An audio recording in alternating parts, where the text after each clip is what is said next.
Welcome to Let Me Fix This. Enjoy the video. You start by unlocking your iPhone XR and opening the phone app.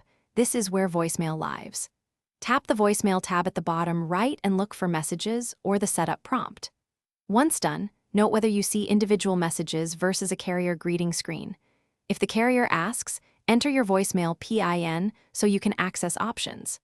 This first step gets you into the voicemail interface so you can manage and ultimately remove the voicemail account. Now you remove content. You swipe left on each voicemail and tap delete, then immediately choose clear deleted messages to ensure they're removed. If visual voicemail shows a list, delete every entry so no saved files remain. Next, tap greeting and switch to default or record a short blank greeting to override any custom carrier greeting. This helps prevent voicemail persistence. Make sure to pause between steps so the app syncs changes with your carrier before moving on.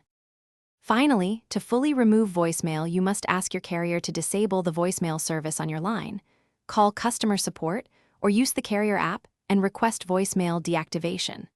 Once they confirm, restart your iPhone XR and open the phone app to verify the voicemail tab no longer stores messages. If voicemail still appears, reset network settings and sign back into your account.